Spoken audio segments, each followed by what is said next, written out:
Hi friends, Ryan here with Ryan's Candles and Crafts, and welcome to the next chapter in Mojo's story. Last time, Mojo and Eli stepped out of the forest and into the bright sprawl of Pelican Beach City. They met Beth, a dancer whose quiet confidence unsettled Mojo more than he wanted to admit. After a clumsy try at impressing her, he and Eli sprinted through the busy streets, reached the registration table just in time, and stood in the hush of the main hall where the stage seemed to breathe.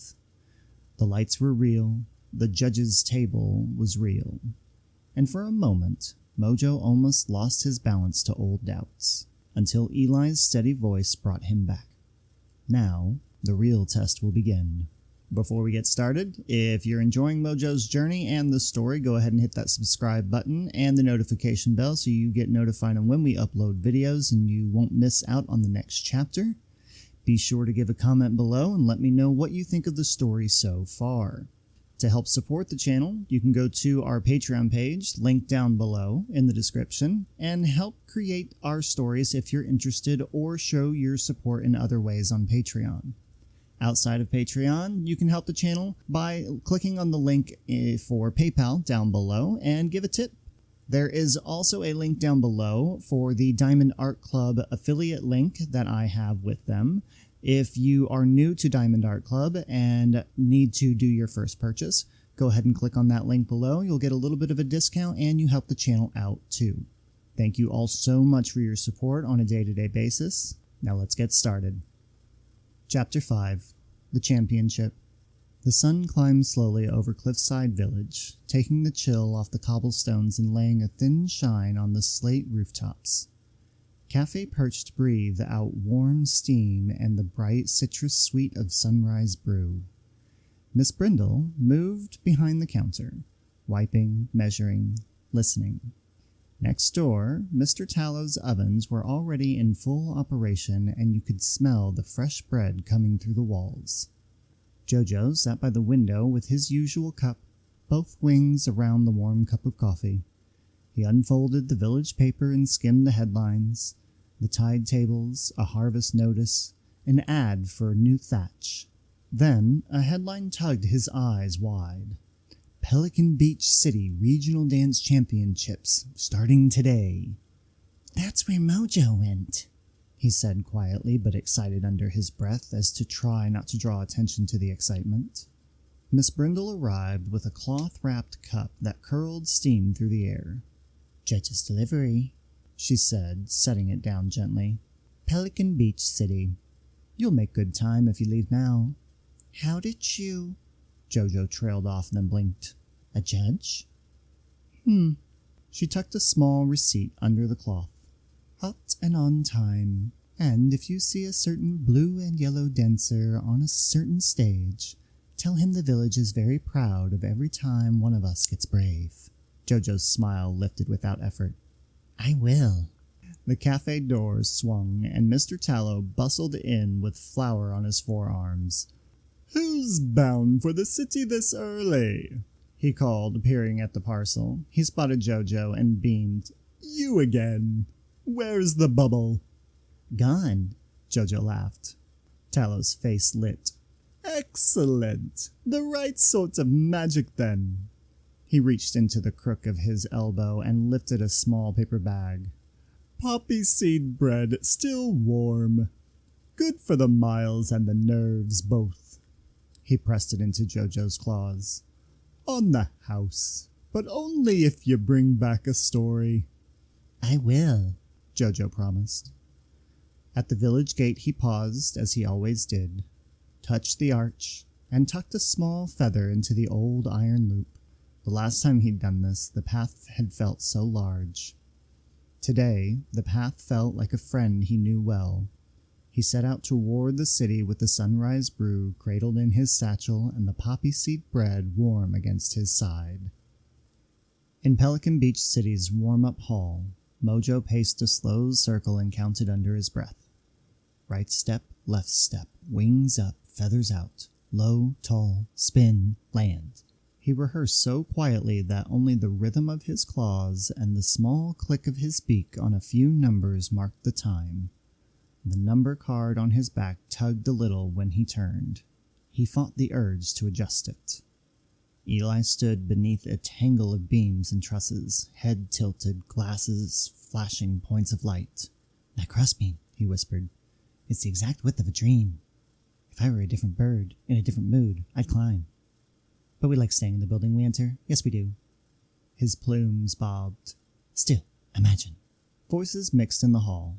Counts, jokes, a hum of warm-ups. Somewhere, a speaker crackled as someone tested a cue. Mojo tried to let all of it wash into a single sound he could float above. He kept practicing the first 8 like it was a door he could open smoother each time. "Morning," Beth said. He turned and found her a few paces away, calm in the bustle, her color bright. She didn't look like nerves had gotten to her at all. She looked poised, confident. "You look ready," she said, eyes taking him in without poking. "Or you've practiced being ready so long it passes for the real thing."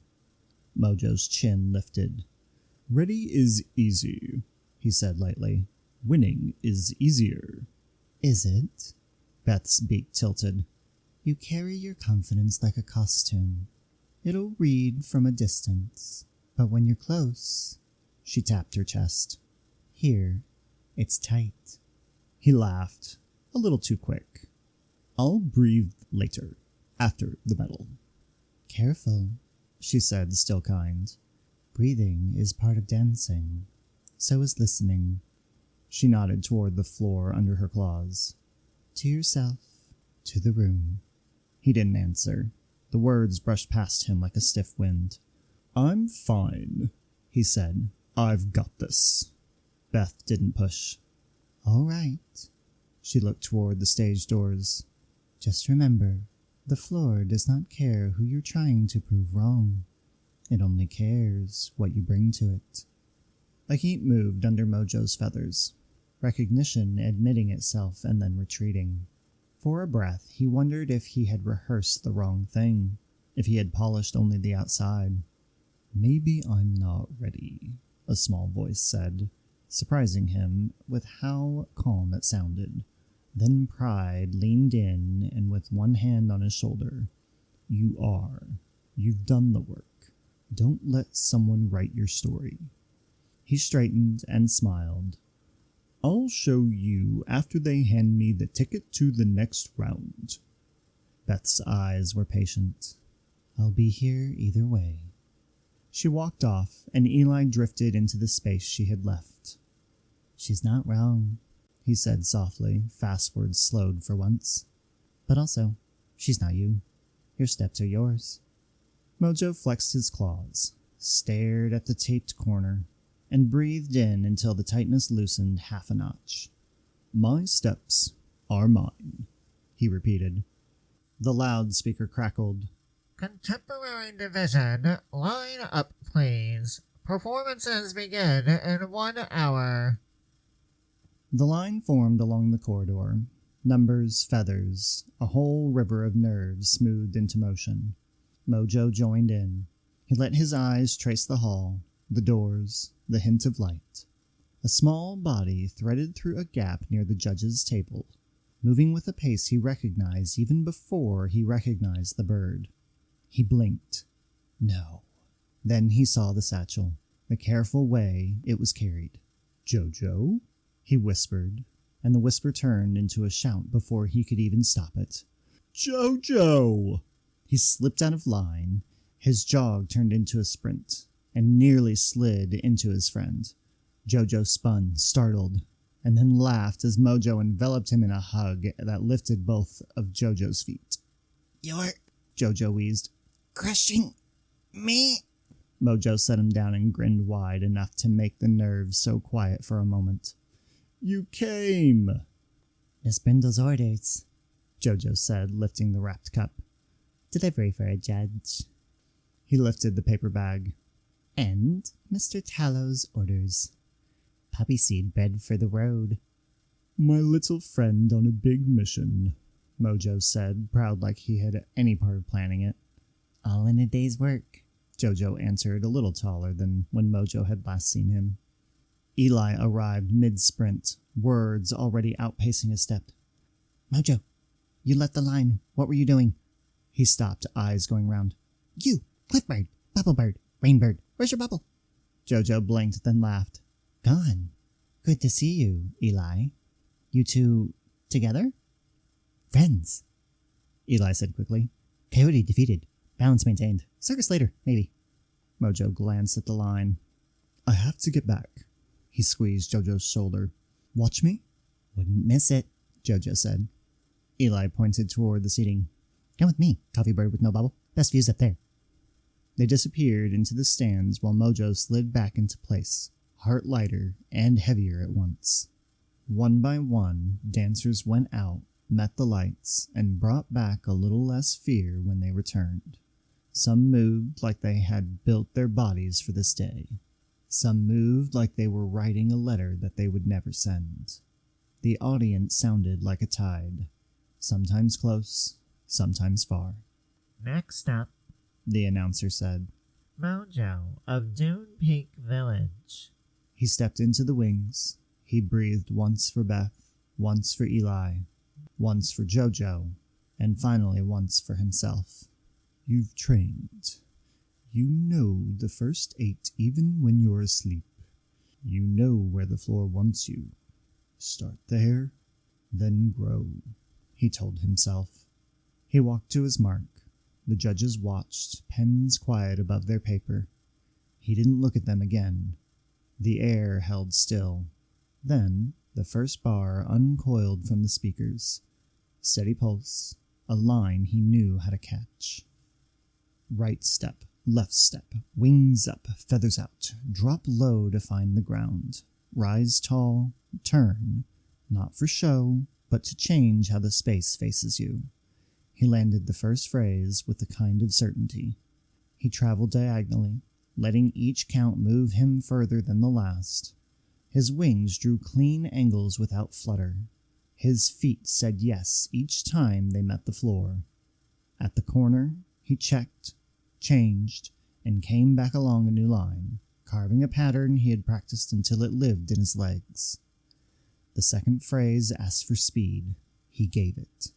Small steps that spoke in quick syllables, then a held beat that stretched like a calm look. His head tuft shook on the accent, just enough. There you are, he thought, and the thought warmed his chest. There you are. He felt the pull to show more, just a little more, because he could, because he was not stumbling, because the room was listening. He planned an extra half-turn on the traveling phrase, a flourish that could thread the counts and land precisely where the music would want the weight. He had done it twice in practice without telling Eli. He had thought about saving it later for the later rounds. Pride tapped his shoulder now. He built the entry calmly, so the risk arrived hidden. He sank, coiled, lifted, clean. The first half-turn came easy. He opened his chest for the second and felt one small thing out of place. Not a mistake, just a little less than perfect underclaw. A piece of grit or of friction of an angle. It changed the second half-turn by a hair, just a hair, large enough to matter. His balance tipped forward by degrees he felt but could not see. He tried to correct with a wing angle, but the correction needed a claw commitment to the floor that did not accept. The flourish collapsed like a house of cards that received a small breath. His claw tangled to the other, and the ground came up as it had been waiting all morning to remind him of what it felt like. He fell. The sound of it was not loud. A short thud, a breath knocked sideways, a scuff of feathers. The room made an audible gasp, timed precisely so it echoed. Mojo saw the lights as shapes without edges for a heartbeat. He heard a pencil scratch stop. He heard Eli say his name somewhere in the crowd, and Jojo hold his breath. He had time for 3 thoughts. Beth was right. Get up. Do not let this be the headline. He rolled, planted a claw, and rose. The music hadn't paused for him. He entered on the next count he could reach and took the phrase down to something simpler. He cut the extra flourish from the pattern and let the line travel without decoration. Right step, left step, wings up, feathers out. The room's attention stayed with him. Not pitying, not cheering, just witnessing. He felt the hot mark on his knee and let it be part of his story. He caught the final bar with a small turn that didn't ask for praise. He stopped cleanly, not triumphant, not defeated, but present. The silence that followed had a different weight than the opening quiet. Then the tide of the room came in. Applause was not loud and not him, enough to say, "We saw you fall, but better yet, we saw you finish." He bowed, simple and short, and left the way he had entered, on his own 2 feet. Back in the wings, the noise of the hall became a dull. He leaned a wing against the wall and let himself breathe like someone who had been holding their breath for a long time. He wanted to kick the floor, blame the grit, blame the extra turn, blame Beth for standing in his head rent-free, blame his parents for living in the room rent-free too. Instead, he pressed his wing into the sore place of his knee and said quietly, "I fell, and I finished." He didn't know if the judges valued that. He did not know if the next round would have space for his number. He did know that when he stopped adding proof to every step, the steps had come so naturally to him. Out in the seats, Eli exhaled so hard his glasses fogged and immediately started talking too fast about recovery percentage and the beauty of a clean exit. Jojo put a wing on Eli's arm and said, "Shh, let him come back first." And Eli nodded, surprised to hear himself be quiet. Mojo stood another moment, then straightened and walked toward the corridor. The hall smelled like tape and sweat and the faint sugar of some concession cart. He felt smaller than when he'd walked out and somehow steadier. He turned a corner and almost ran into Beth. She stepped back, then stopped. "You all right?" "I fell," he said. The words didn't scrape as much as he expected. "You did," she agreed. "And then you didn't." He huffed a breath that almost became a laugh. "I thought if I had to be the best to be worth watching." Beth shrugged lightly. "Sometimes the best thing you can do is be honest." Her eyes flickered to his knee, then up. "Ice, then counts. Then whatever comes next." He nodded. "Thanks," he said, and then, because he was still himself and still learning, added, "I'll be better in the next round." She didn't argue with whether there would be a next round. "I hope I get to see it." Then she pulled a piece of bread out of her bag that she was holding. "Poppy seed bread?" she asked, holding out a piece for him. Mojo took it and smiled as the warmth settled into his wing. "Thanks." They stood there for a moment in a little island of quiet while the competition went on. Music rose and fell. Names were called and answered. Somewhere a judge's pen resumed its scratching. Mojo looked toward the glow where the stage lived and didn't flinch. "Whatever happens," he said, mostly to himself, "I'm still dancing." The day would keep moving. Scores, announcements, another chance or not. But what he carried now felt different. Not smaller, but truer. He had asked the floor to remember him for one kind of reason. It had offered him another. Every stage is a teacher. This one had just finished its first lesson.